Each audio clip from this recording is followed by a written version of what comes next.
ভাইরে, রাজধানী new market এলাকায় আবারও অনুষ্ঠিত হলো WWE চ্যাম্পিয়নশিপ 2025 সিজন 4। গতকাল রোববার মধ্যরাতে ঢাকা বিশ্ববিদ্যালয় ও ঢাকা কলেজের ভবিষ্যৎ আইনস্টাইন, ফিদেল ক্যাস্ট্রো ও চা বিশেষজ্ঞরা এমনভাবে কামড়াকামড়ি করছিল যেটা দেখে পুলিশও বলে বসে, এই মূর্খের দেশে বিশ্ববিদ্যালয় বানিয়েছে কোন হোমন্দির পো। কামড়াকামড়ি শুরু হয় ঠিক রাত 1টা নাগাদ, যখন সাধারণ মানুষ ঘুমাচ্ছে, বিড়াল কুকুরও বিশ্রামে। ঠিক তখন সোনার দেশের মেধাবী শিক্ষার্থীরা চুরি চামারি করতে রাস্তায় বের হয়েছিল। নিউ মার্কেটের শাহনেওয়াজ ছাত্রাবাসের সামনে কিছু চায়ের দোকান আছে, যেখানে চা বিক্রেতারা প্রতিদিন শিক্ষা ও রাজনীতির সেমিনার শোনেন বিনামূল্যে। গতরাতে সেখানে গিয়ে ঢাকা কলেজের কিছু তরুণ ব্যবসায়িক মানসিকতার ছাত্র নতুন করে দোকান বসানোর চেষ্টা করেন। কথায় আছে, যেখানে দুই চা সেখানেই কামড়াকামড়ি। তখনই শুরু হয় চায়ের চামচ থেকে ইটের যুদ্ধ।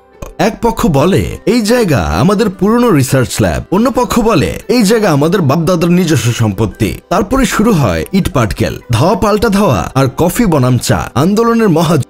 পুলিশ খবর পেয়ে ঘটনাস্থলে এসে দেখে গলির মোড়ের কুত্তাগুলো এইভাবে কামড়াকামড়ি করে না, তারা যেভাবে করছে। এই কামড়াকামড়িতে আহত হয়েছে 5 জন। ইন্না লিল্লাহি ওয়া ইন্না লিল্লাহি রাজিউন। মৃত্যুকালে তাদের বয়স হয়েছিল 5 ফুট 7 ইঞ্চি। এখন প্রশ্ন হলো, এই দুই দলের কামড়াকামড়ি হয়েছিল কি চায়ের দোকান দখল নিয়ে, নাকি কে বেশি শিক্ষিত তা প্রমাণ করা নিয়ে? তা আমরা কেউ জানি না। আমরা শুধু এটা জানি, এই সোনার দেশের উচ্চ মেধাবী শিক্ষার্থীদের থেকে আমরা কোনোদিনও মুক্তি পাবো না। বাপ মা পোলাপানদের বিশ্ববিদ্যালয়ে লেখাপড়া করার জন্য পাঠায়, আর তারা লেখাপড়া রেখে চায়ের দোকানের জায়গা দখল নিয়ে কামড়াকামড়ি করে। আহারে, আমাদের সোনার দেশের মেধাবীরা এশিয়ার সেরা 300 বিশ্ববিদ্যালয়ের তালিকায় বাংলাদেশের একটাও বিশ্ববিদ্যালয় জায়গা পায়নি। 300 না, 1000টার তালিকাতেও নাম না থাকলে আশ্চর্য হওয়ার কিছু নেই, কারণ এই তালিকা বানানো হয় পড়াশোনার মান আর গবেষণার উপর ভিত্তি করে। কিন্তু আমাদের এই বিশ্ববিদ্যালয়গুলোতে পড়াশোনা ও গবেষণা বাদে অন্য সবই হয়। কিভাবে ভাতের দামে জীবন দিতে হয়, কিভাবে পোলা হয়েও মাইয়াদের হোস্টেলে বোরকা পরে যেতে হয়, কিভাবে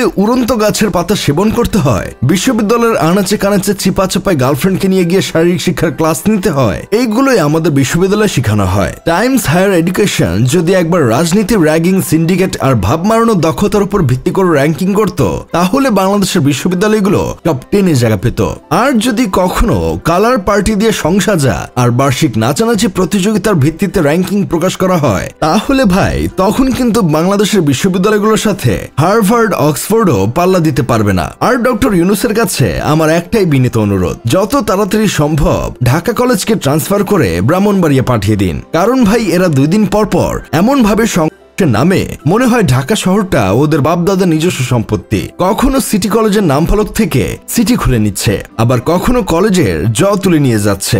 এভাবে চলতে থাকলে দেশে আর কেউ ফুটবল বা ক্রিকেটের ক্লাসিকও দেখবে না।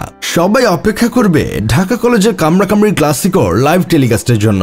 আমার তো মনে হয় ওদের ঢাকা থেকে সরিয়েই দেওয়া দরকার, কারণ আমাদের দেশে এমন একটা জায়গা আছে যেখানে পান থেকে চুন খসলেই জনগণ লুঙ্গি কাছা দিয়ে মাঠে নেমে পড়ে। এরা লড়াইয়ের জন্য এতটাই বিখ্যাত যে নাম না বললেও সবাই বোঝে আমি কোন জেলার কথা বলছি। হ্যাঁ ভাই, ঠিক ধরেছেন, ব্রাহ্মণবাড়িয়া। তাই ডক্টর ইউনূসের কাছে শেষ অনুরোধ, ঢাকা কলেজকে ওই এলাকায় ট্রান্সফার করে দিন, কারণ এমন কামড়াকামড়ি সংস্কৃতি ওখানেই সবচেয়ে ভালো মানায়। যাই হোক, শেষমেশ আমি গোলাম হোসেন একটা কাজের কথা কই, যখন অন্য দেশের কলেজ বিশ্ববিদ্যালয়ের শিক্ষার্থীরা নতুন কিছু আবিষ্কার, নতুন কিছু নিয়ে গবেষণায় ব্যস্ত, তখন আমাদের দেশের শিক্ষার্থীরা কে কার টুট মারতে পারবে সেটা নিয়ে ব্যস্ত। আহারে, আমার সোনার দেশের মেধাবী শিক্ষার্থীরা, তোমাদের জন্য একটু বেশি আফসোস হয়।